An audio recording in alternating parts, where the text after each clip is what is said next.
Assalomu alaykum. Men doktor Boboyev. Bugun sizlar bilan yurak sohasidagi og'riqlar, uning xarakteristikasi va asosiy sabablarini qanday qilib davolash kerak, shu haqida gapirib o'tamiz. Ko'krak qafas, ya'ni yurak sohasidagi og'riqlar har doim ham yurak bilan bog'liq bo'lmaydi. Buning bir nechta sabablari mavjud. Lekin hozir sanab o'tadigan sabablarimiz uzoq vaqt davom etadigan bo'lsa, haqiqiy yurak og'rig'iga aylanishi mumkin. Demak, birinchi sababi yurak sohasidagi og'riqlarning asosiy sabablaridan biri qorin bo'shlig'i sohasi, ayniqsa oshqozon sohasida hamda jigar sohasidagi yallig'lanish jarayonlari, oshqozon yarasi, virusli gepatitlar hisoblanadi.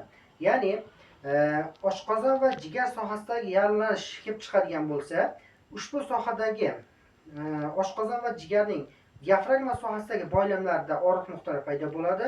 Bu organlar bizning katta ko'krak mushaklarimiz bilan bog'langan. Natijada katta ko'krak mushaklar tonusi yo'qolib, uning vazifasi kichik ko'krak mushagi, ya'ni xuddi shu yo'nalishda joylashgan kichkina ko'krak mushagiga tushadi va kichik ko'krak mushagi tonusga kirish hisobiga ko'krak qafasida og'riq kelib chiqadi. Odatda oshqozon va jigar bilan bog'liq bo'lgan ko'krak og'riqlari doimiy xarakteriga bo'ladi va simillovchi xarakteriga bo'ladi. Ya'ni kuchli bo'lmaydi. Bu bir me'yorda simillab turuvchi xarakteriga ega bo'ladi. Va bunday og'riqlar odatda tungi soatlarda nisbatan kuchayadi. Chunki bu qorin bo'shlig'i organlari bilan bog'liq bo'lganligi hisobiga. Ikkinchidan, oshqozon yarasi yoki jigarda virusli gepatitlar ta'siri ostida ushbu organ atrofidagi limfa tugulari kattalashadi va kattalashgan limfa tugullari ko'krak qafasidagi yurak qon tomirlarini qishishi hisobiga yurak tomirlarida qon aylanish buzilib, uzoq vaqt davom etadigan bo'lsa, yurakda tromb paydo bo'lishi mumkin va haqiqiy kardiogen og'riqqa aylanishi mumkin. Xo'sh, buni qanday davolaymiz? Buni davolash uchun birinchi navbatda oshqozon yarasi virusli gepatitni etiologiyasiga qarab, ya'ni sababiga ko'ra davolaymiz. Birinchi navbatda bunda limfa tugullari kichirayish hisobiga yurak tomirlari ochiladi va og'riqlar nisbatan kamayadi. Ikkinchidan, biz aytdikki, oshqozon va jigarning diafragma sohasidagi boylamlarda og'riq nuqta kelib chiqadi. Demak, xuddi shu boylamlarni bo'shashtirib chiqishimiz kerak bo'ladi. Buning uchun markazdan qo'rg'on osti sohasida periferiyaga qarab qo'limizni qo'rg'on orqa qismiga kirgizib boramiz. Hamda bemor chuqur nafas olib chiqarib boradi. Bunda bu juda og'riqli bo'ladi va shu og'riq kamayguncha xuddi shunday qo'limizni ushlab turamiz. Qachonki boylamdagi trigger, ya'ni og'riq nuqtaga yetkazadigan bo'lsa, ko'krak qafasida og'riq butunlay yo'qoladi. Ikkinchi turdagi ko'krak og'rig'i vertebragen xarakter, ya'ni ko'krak umurtqalari hisobiga kelib chiquvchi ko'krak og'riqlari. Bu turdagi ko'krak og'rig'i odatda xanjarsimon, xuddi pichoq sanchganga o'xshagan xanjarsimon xarakteriga bo'ladi. Odatda to'satdan kelib chiqadi va har nafas olib chiqargan sari kuchayib boradi nafas aktida. Bu og'riqning asosiy sababi bizni boshni ensa sohasidan boshlanib, kuraklar orasiga, ya'ni ko'krak umurtqalari ikki yonbosh sohasida davom etuvchi uzun ekstensor mushaklar hisobiga kelib chiqadi. Uzun ekstensor mushaklari ensadan boshlanadi, kuraklar orasiga davom etadi. Bu mushak vazifasi bosh va bo'yni tik holatda ushlab turish hamda ko'krak umurtqaning stabilligini ta'minlab berish vazifasini bajaradi. Qachonki uzun ekstensor mushakda og'riq nuqtalari kelib chiqadigan bo'lsa, uzun ekstensor mushagi demak bir tomonlama ishlamaydi va natijada ko'krak umurtqalari qisilish hisobiga umurtqadan chiqargan nervlar qisiladi va xanjarsimon og'riq kelib chiqadi. Demak, buni davolashimiz uchun biz aynan uzun ekstensor mushagida, ya'ni kurak va ko'krak umurtqasi o'rtasidagi mushakni og'riq nuqtasi topib olamiz hamda qo'limiz yordamida xuddi shu ko'rinishda aylanma massaj qilish orqali og'riq nuqtani ketkazib boramiz. Bunda uzun ekstensor mushagi tonusga kiradi normal kuchga va umurtqani, ko'krak umurtqasini stabilligini ta'minlash hisobiga og'riqlar butunlay yo'qoladi. Uchinchi turdagi ko'krak og'riqlari, ya'ni limfa aylanishining buzilishi bilan bog'liq og'riqlar. Bu bizga ma'lumki, qon tomiridan tashqari limfa tomirlari ham mavjud bo'ladi. Tanadagi barcha limfalar chap tomonlama umrovosti venasiga kelib quyiladi. Limfa uchun kichik ko'krak mushagimiz bor. O'sha kichik ko'krak mushagi javob beradi. Qachonki tanada limfa aylanishi buziladigan bo'lsa, kichik ko'krak mushagi tonusga kiradi, cho'ziladi va doimiy ko'krak qafasida og'riq paydo bo'ladi. Bu og'riqning xarakteristikasi demak, yurak sohasida simillovchi og'riqdan tashqari ikkala son tashqi tomonida ham og'riq bo'ladi. Chunki sonning sirtqi qismi bizni limfa aylanishimiz uchun javob beradi.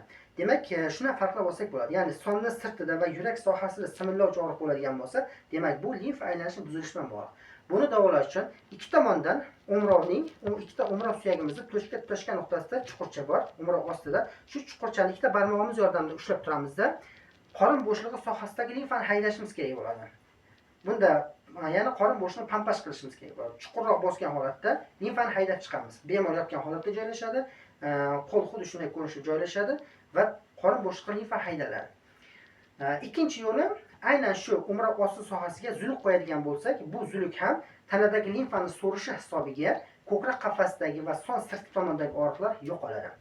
Endi 4-turdagi og'riqlar bemorning asabiylashishi bilan, qo'rquvi bilan hamda diqqat bo'lishi bilan bog'liq bo'lgan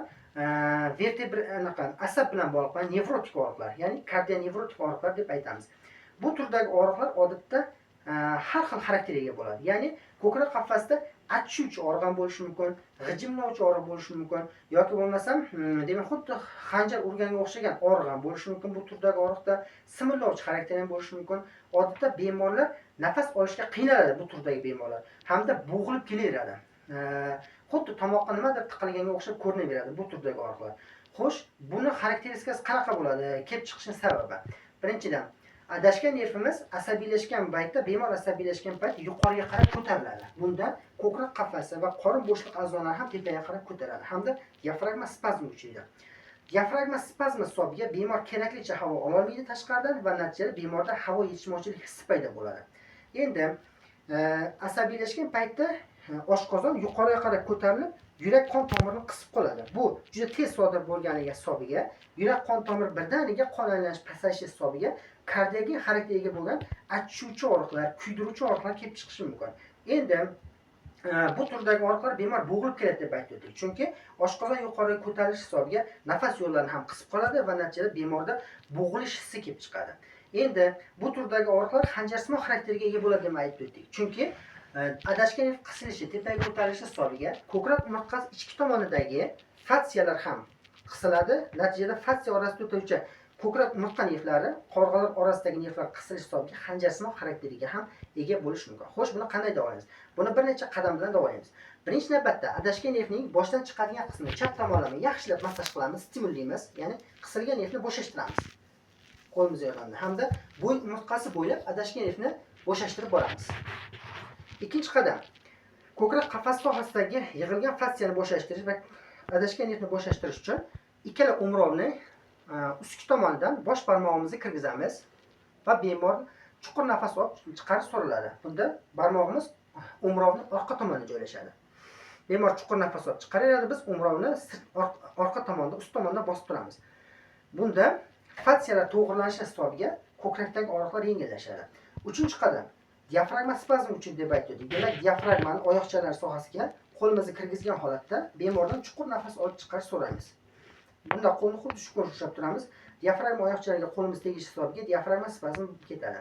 To'rtinchi qadam, oshqozon yuqoriga ko'tariladi deb aytdik. Demak, chap qo'rg'os sohasiga qo'limizni chuqur holatda oshqozon ustki qismiga joylashtiramizda bemordan qattiq yutarish so'raladi.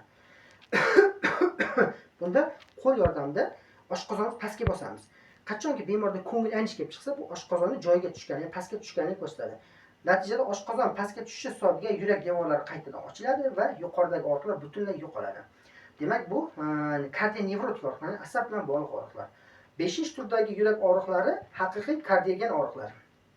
Demak, haqiqiy kardiogen og'riqlar yuqorida aytgan sabablar bilan kelib chiqadi. Ya'ni kardionevroz, asabiylik hisobiga oshqozon uzoq vaqt yurakni qisib qolsa, qon aylanish buzilib, haqiqiy kardiogen og'riq aylanishi mumkin.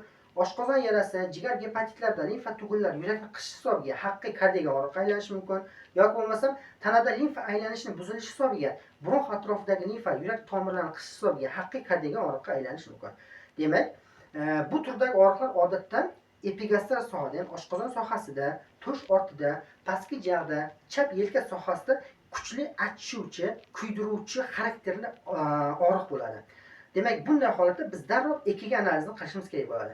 EKG analizi agar TET-da manfiy bo'ladigan bo'lsa yoki CT-da EKGda, CT-da depressiya yoki elevatsiya, ya'ni yuqoriga ko'tarilgan holatni aniqlaydigan bo'lsa, tezlik bilan kardiolog vrochiga murojaat qilasiz va tezda koronografiya amaliyotini amalga oshirish kerak bo'ladi. Bu degani yurakda tromb bo'lishi mumkin yurak devorlarida va tezda siz koronografiya amaliyotini amalga oshirib, kerak bo'ladigan bo'lsa yurakda stent qo'yish amaliyoti bajariladi.